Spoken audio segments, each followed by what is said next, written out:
There are some seeds that are absolutely perfect for sowing this month. And yes, I know it's still cold outside, but this is all about smart, well-timed sowings. Get this wrong and your seedlings could well just keel over and die, but get it right and you'll gain precious weeks on the growing season. So let's get started with one of my firm favourites I just have to grow every year.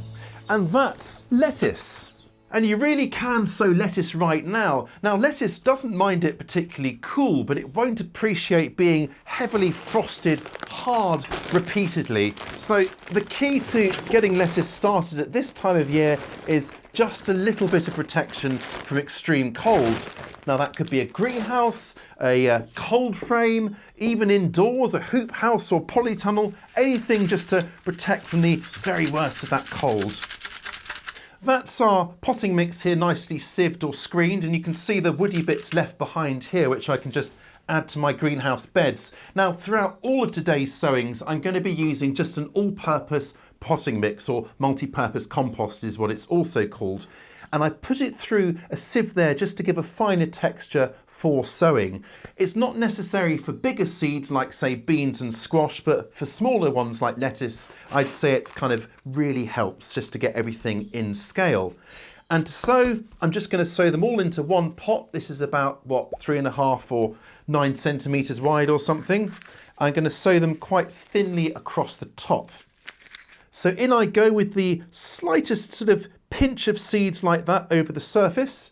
And then because lettuce seeds like a little bit of light to germinate, I'm just going to cover them over with the merest suggestion of our fine potting mix here, just enough so they go just out of view.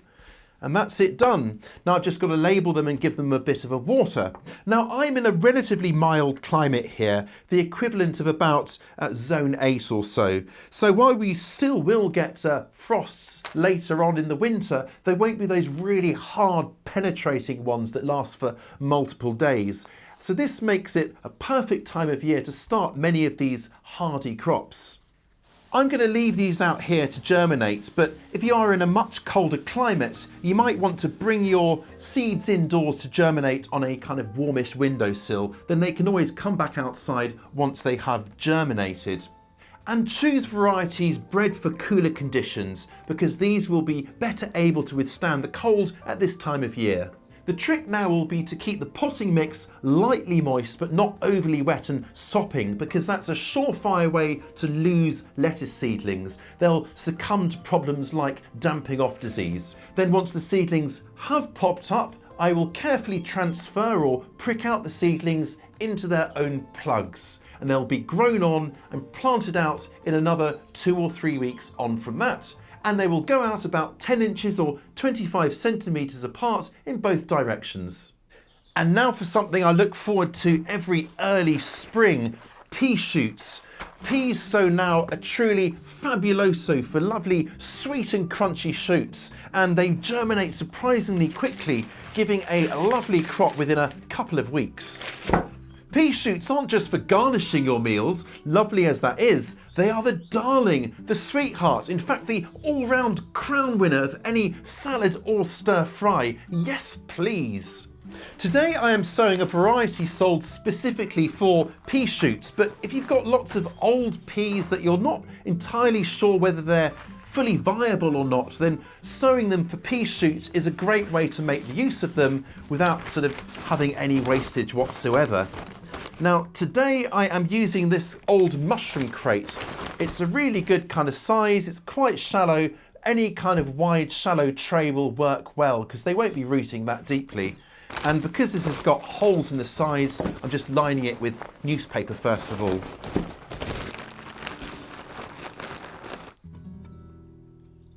So for this I haven't bothered screening or sieving it because pea seeds are that much bigger, so they'll be fine in this kind of raw compost or multi-purpose potting mix here. I just rubbed it between my hands to get the biggest lumps a bit smoother. And here we go, the seeds. I love sowing pea seeds like this. It's so kind of satisfying because you can really, get hold of them and get all tactile with them.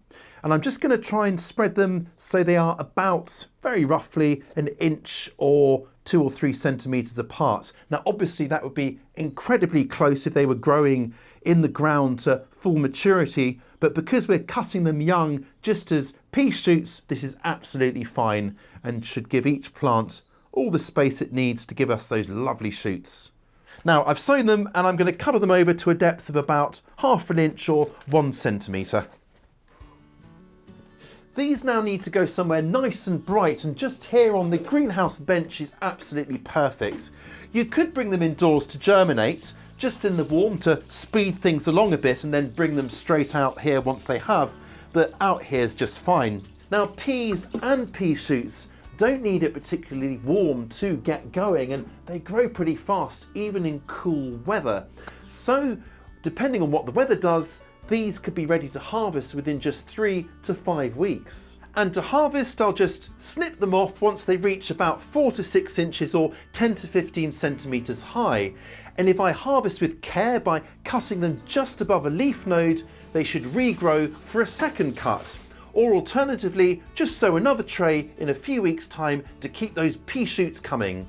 If you're desperate to grow something edible right now, well, pea shoots are brilliant for this. They are one of the fastest crops to grow at this chillier time of year.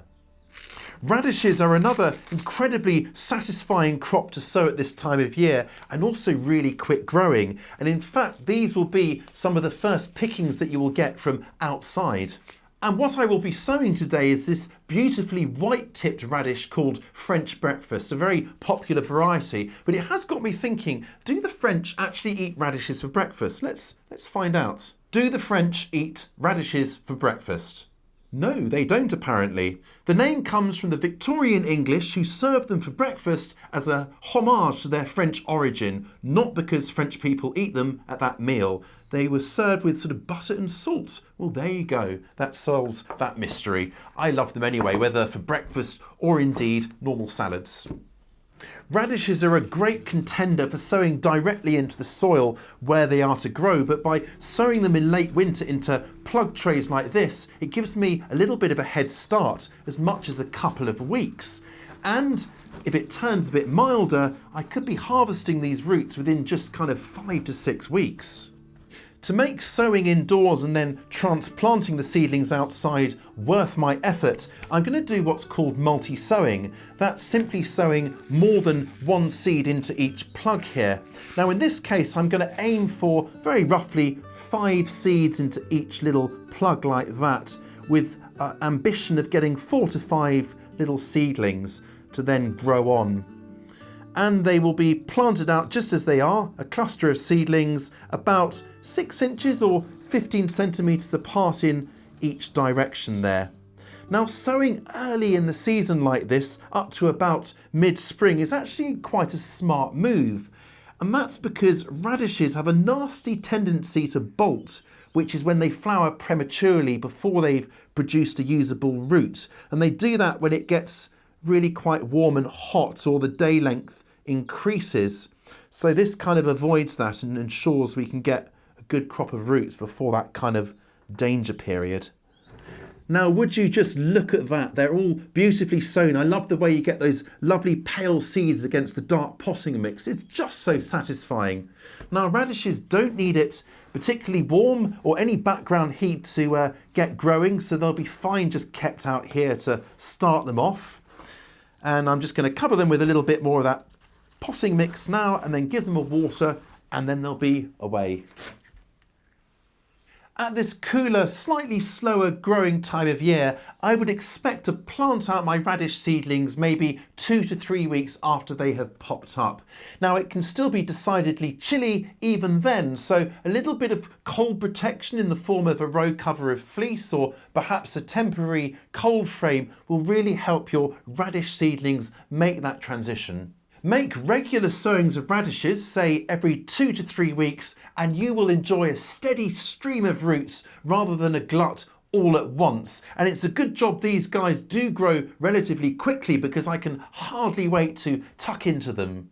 I love slicing them paper thin with a mandolin to pep up my salads, or making a refrigerator pickle with them by covering sliced radishes with a warm solution of vinegar, water, salt and sugar, and then storing them in the fridge. They don't last as long as traditionally preserved pickles, but they don't need to because they'll be eaten in next to no time, because honestly they are that good. Next up, spinach. Tough as old boots when it comes to the cold, but with a lovely soft and tender side, beautiful texture, and of course full of goodness. I want to get more greens into my life, and spinach is a great way to do it. Spinach is also perfect for a late winter sowing because it actively prefers slightly cooler conditions. It tends to bolt in the heat of summer with those long days. So by sowing now to get a bit of an early start, we're going to enjoy a longer period of harvest. More of those luscious leaves for salads, stir fries, smoothies and the like. And you can always actually cut and freeze spinach to enjoy during the heat of summer when plants will be bolted. And again, I'm sowing into plug trays, but this time I'm just going to sow 2 seeds per plug to grow on either as 1 or 2 seedlings. It doesn't really matter which. Now, spinach, although it is fine with the cold, won't really stand having its roots in really wet, cold ground. So by sowing into plug trays, not only do I get a slightly earlier start, I can also keep a beady eye on them to make sure that the potting mix is just so moist but not soppingly wet. And then these will be grown on here in the greenhouse, or a cold frame will do. And just for full disclosure, I never actually heat this greenhouse because honestly, who can afford to do that with the current energy costs? If winters are really cold where you are, then I would either delay sowing spinach by another few weeks or start them off indoors and then gradually acclimatise them to outdoor conditions once they are up by bringing them outside for increasingly longer. Or, as well, choose a variety suited to colder conditions such as Giant Winter, what I'm sowing today, Medania.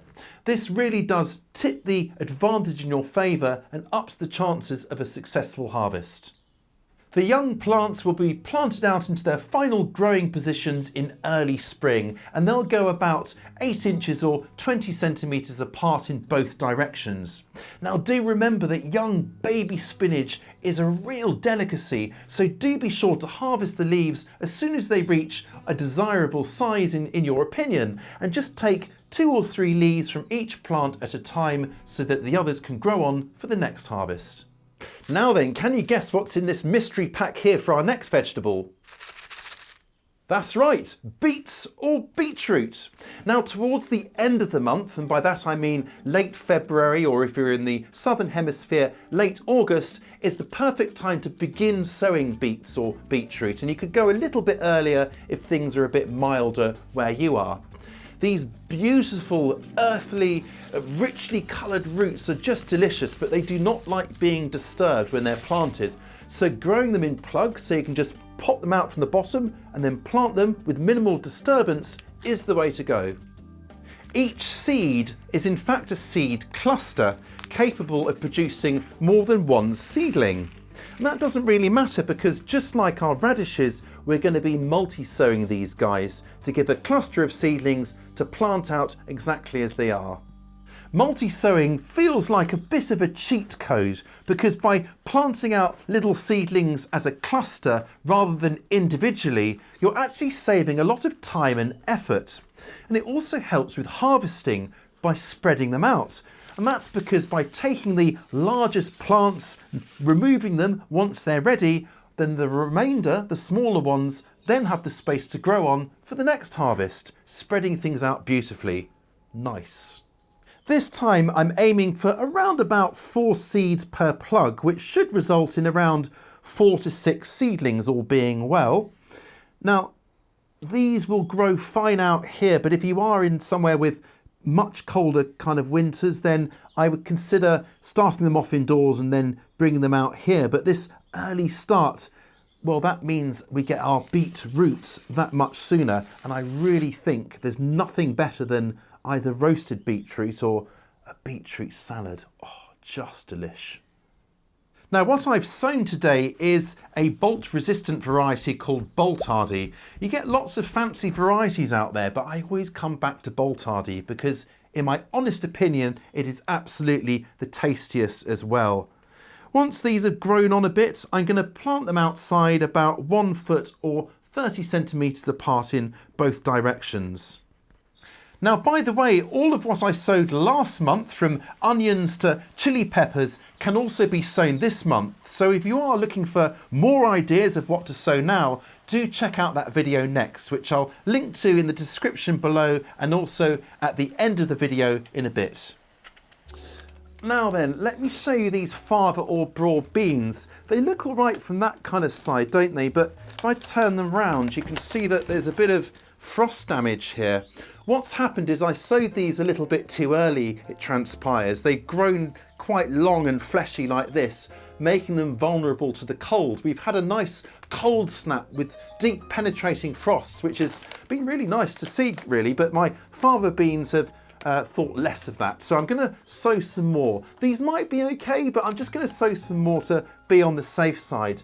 And in fact, late winter is a really good time to sow because they'll grow quite slowly. You'll get those lovely stubby little seedlings and they're much less likely to get damaged by frosts when we get some more. Fava or broad beans are incredibly good for our mental health. It's been scientifically proven, and if you would like to watch our video about all the benefit of this incredible bean, I will link to our recent video on that down below. Now you can see the beans that I sowed in the autumn to my left, your right, were sown in these long kind of root trainers, which encourages a nice long root. You could also use something like toilet roll tubes. I'm just going to sow into these rather generous plugs here. I'm going to sow 2 beans into each one. These ones here, I just had 1, but I think this is a good kind of compromise. And I'm going to aim for a depth of at least 1 inch, but up to 2 inches deep or 45 centimetres, something like that. And as I say, pop in 2 seeds per plug, this size. Sowing now will give me sturdy young plants to set out about 8 inches or 20 centimetres apart each way in another month or so.